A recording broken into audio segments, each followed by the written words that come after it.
Kanina nakita natin 39 points ka pero parang sa isang timeout medyo nagkatampuhan yata kayo ni Archie.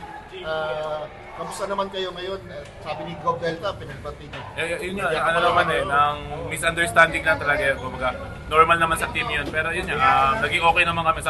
Matagal na kami teammates, college pa lang Kaya sabi ko nga, Jim, maano lang yan, misunderstanding. Wala naman tayong, talagang, mali lang, parang di lang namin naintindihan yung isa't isa. Pero yun nga, end of the day, after the win, talagang magbabati pa rin naman kami kasi sabi ko nga kay Archie, tagal na tayo magkasama, akin yun. So kailangan lang natin mag-regroup and syempre manalo para sa next game. Yung ganitong dynamics sa team na nangyayari naman talaga pero syempre nakita lang.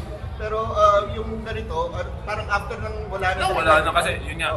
Kumbaga sa team, wala naman perfect sa team yun nga. Pero kinaganda lang, nag-uusap-usap naman kami and syempre after that incident, okay na agad. Hindi na pwedeng palipasin pa ng ilang araw. Kaya yun, okay naman agad. Wala naman, mababaw lang Kumbaga sa team lang talaga. Bukas lokohan ulit.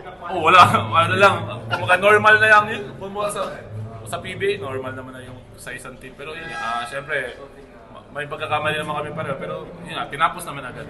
Nagkaintindihan din. Pero magiging concern ba yun ngayon na nagkaroon kayo ng tampuan, especially naman sa mga kalaban, mga matigyan na?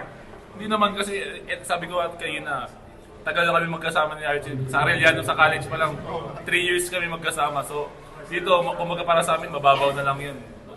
Kailangan tapusin lang agad. Pero, hindi naman kasi big deal So, naging okay din agad.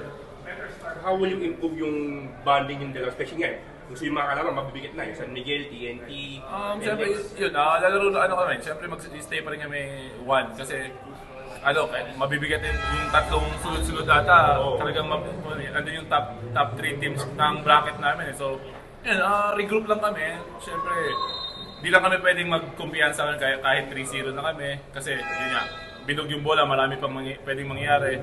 Kaya, itinit lang namin yung game, one game at a time.